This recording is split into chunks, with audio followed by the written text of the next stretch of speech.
Assalamualaikum warahmatullahi wabarakatuh. Pada kesempatan kali ini kita akan membahas bangun ruang yaitu prisma, mengenai luas permukaan prisma. Selanjutnya kita akan mengingat kembali materi tentang bangun datar. Disediakan 3 bangun datar segi N. Yang pertama, gambar I berwarna ungu merupakan bangun datar segi 3. Gambar yang kedua berwarna hijau yaitu bangun segi 5. Yang ketiga, bangun datar berwarna merah merupakan segi 6. Selanjutnya perhatikan bangun ruang di samping. Terdapat bangun A, B, C, D, E, F. Apakah nama bangun ruang di samping? Nama bangun tersebut adalah prisma segi 3. Selanjutnya, berapa banyak bidang atau sisi pada bangun ruang tersebut? Terdapat 5 bidang atau sisi. Yang pertama adalah bidang DEF, bidang ABC, bidang BCFE, bidang ACFD, dan yang terakhir adalah bidang ABED. Yang ketiga, bangun datar apa saja yang menyusun bangun ruang tersebut? Yaitu ada 2, segitiga dan persegi panjang. Selanjutnya kita akan melihat bagaimana jaring-jaring prisma segitiga. Perhatikan gambar berikut.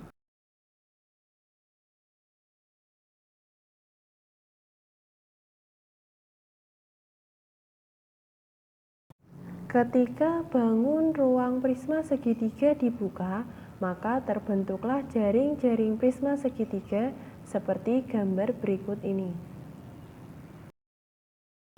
Kemudian disediakan bangun ruang prisma segi 5. Nah, bangun ruang ini akan kita buka dan akan membentuk jaring-jaring prisma segi 5.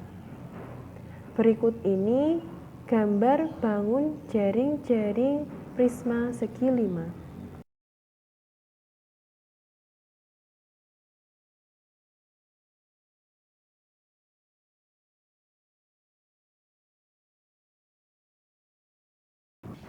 Pada bangun ruang prisma segi 5 terdapat 5 bidang berbentuk persegi panjang dan 2 bidang berbentuk segi 5.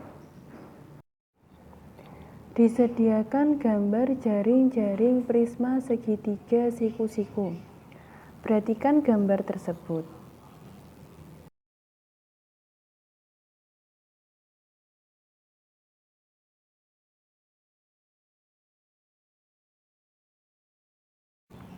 Pada gambar tersebut terdapat 5 bidang atau sisi. 3 bidang berbentuk persegi panjang dan 2 bidang berbentuk segitiga siku-siku. Pada bangun datar yang bernomor 1 terdapat ukuran panjang yaitu T dan lebar adalah B. Pada bangun datar persegi panjang bernomor 2 terdapat ukuran panjang T dan lebar C. Pada bangun datar persegi panjang bernomor 3 terdapat ukuran panjang T dan lebar A. Dan pada bangun datar yang keempat dan 5 yaitu berbentuk segitiga siku-siku.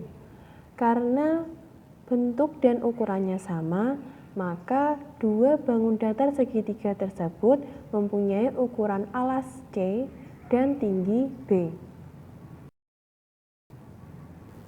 Dari masing-masing bangun datar tersebut, kita akan mencari luas dari masing-masing bangun datar. Yang pertama, kita akan mencari luas bangun yang bernomor 1. Karena berbentuk persegi panjang, maka luas bangun 1 adalah B dikali T.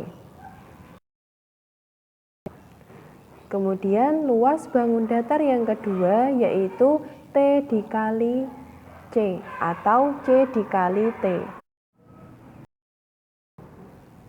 Selanjutnya luas bangun yang ketiga, kita akan memperoleh luasnya yaitu A dikali T.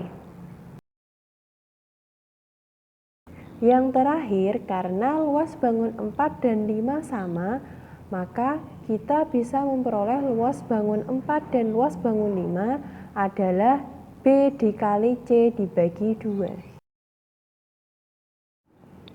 Dari hasil tersebut, kita bisa mencari luas semua sisi prisma, yaitu diperoleh dari luas bangun 1 ditambah dengan luas bangun kedua, ditambah luas bangun ketiga, ditambah luas bangun keempat, dan ditambah luas bangun kelima.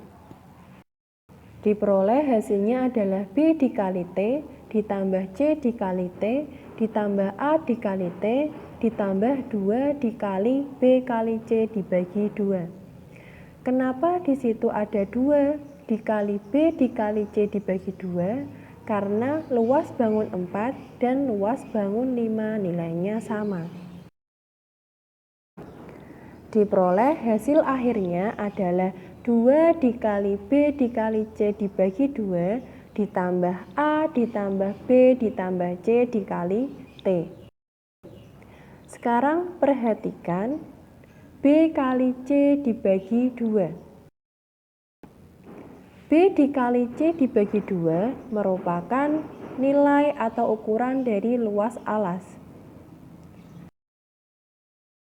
Kemudian A ditambah B ditambah C adalah nilai dari keliling alas.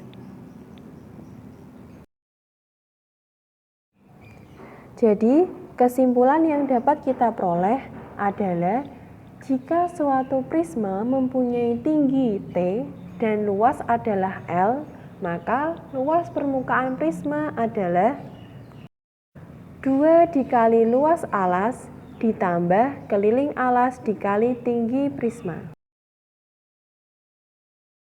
Kemudian kita akan ke contoh soal. Ani ingin membungkus jam digital berbentuk prisma segitiga siku-siku yang baru dibelinya untuk diberikan kepada temannya yang sedang berulang tahun. Berapa luas minimum kertas kado yang harus disiapkan Ani jika diketahui sisi-sisi alasnya adalah 5 cm, 12 cm, 13 cm, dan tingginya adalah 20 cm.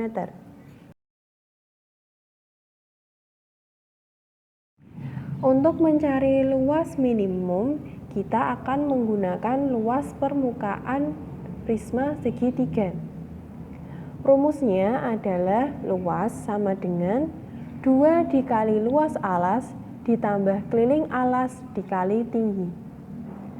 Karena alas dari jam digital tersebut berbentuk segitiga siku-siku, maka di sini kita menggunakan luas alasnya adalah dari luas segitiga. Maka diperoleh hasil akhirnya adalah 660 cm persegi. Selanjutnya adalah satu soal kuis untuk digunakan latihan. Sebuah tenda bagian depan berbentuk segitiga sama kaki. Tinggi tenda 150 cm, lebar 160 cm, dan panjang tenda 4 meter. Itulah biaya yang diperlukan untuk membeli kain jika harga kain adalah Rp55.000 per meter persegi. Sampai di sini dulu pembelajaran kita hari ini. Tetap semangat dan selamat belajar. Sekian, wassalamualaikum warahmatullahi wabarakatuh.